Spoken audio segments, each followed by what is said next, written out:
As the archetype of the delicate and feminine, the legong is the finest of Balinese dances.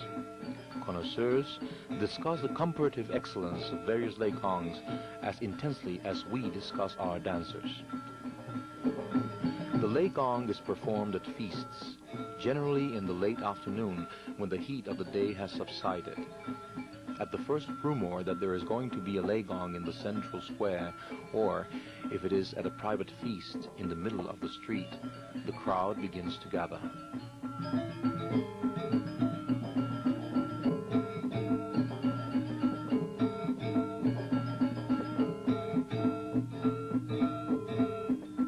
The dancers are dressed from head to foot in silk, overlaid with glittering gold leaf, and on their heads they wear great helmets of gold, decorated with rows of fresh frangipani blossoms. The orchestra plays a vigorous melody, and the legong players dance with the open fans fluttering at such speed that their outline is lost like the wings of a hummingbird flying suspended in space. Each motion follows the last in perfect rhythmic sequence. Technical perfection transformed into beauty and style.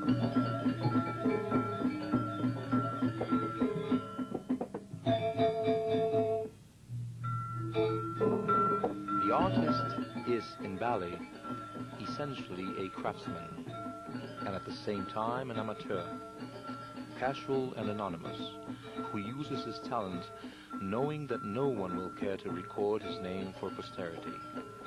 His only aim is to serve his community, seeing that the work is well done. Actors and musicians play for the feasts of the village without pay, and when they perform for private festivals, they are lavishly entertained and banqueted instead.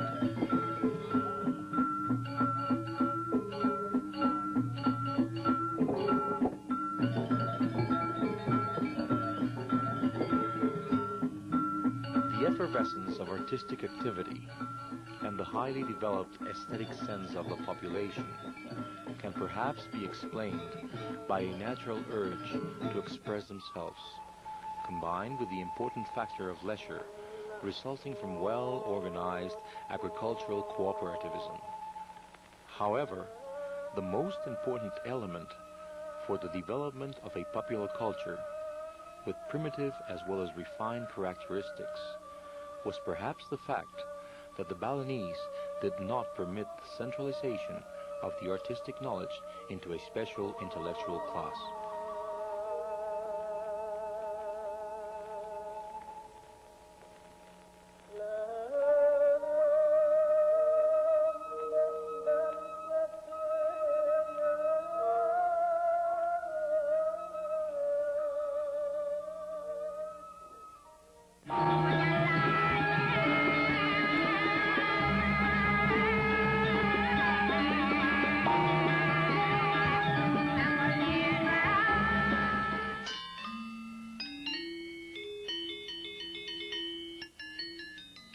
No feast is complete in Bali without music and elaborate dramatic and dance performances.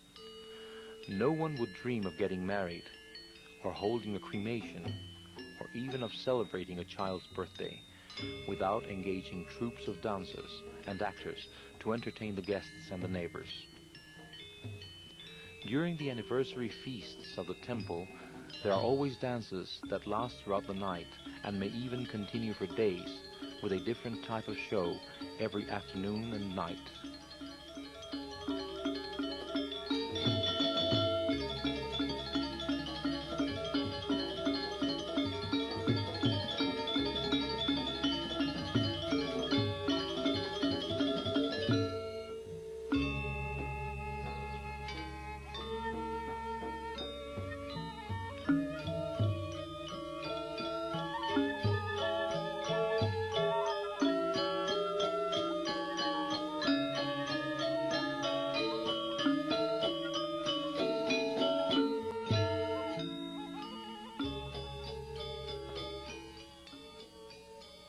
Although we had heard enthusiastic reports about the splendid music of Bali, its subtle beauty and vigor came to us as a revelation on our first night on the island. 25 or 30 young men who nude above the waist and wearing sashes of blue silk sat cross-legged around a square formed by impressive instruments in elaborate carved frames.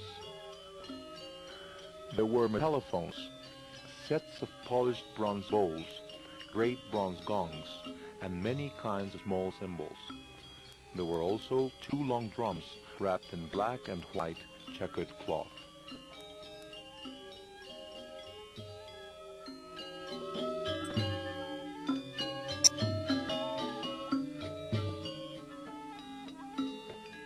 Playing sinuous melodies that broke at unexpected places into resonant accents or rolled into fast syncopation, building up the themes until they reached a furious climax that faded away into the original theme, but enriched by rhapsodical ornamentation on the high instruments against the measured basses and occasional reverberations of the deep gongs.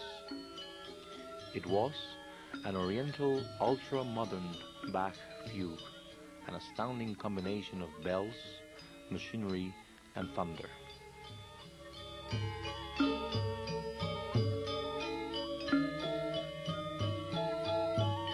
The performance, we found afterwards, was given by one of the finest gamelan orchestras in the island, the Gong Belaluan, pride of the quarter of the town that was later to become our home.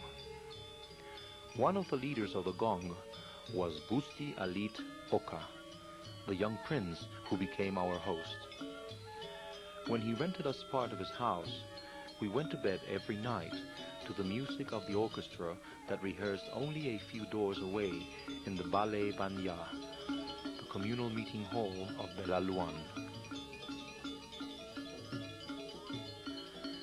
Despite the fact that there is no trace of Western influence in the music of Bali, even those who hear it for the first time are carried away by it.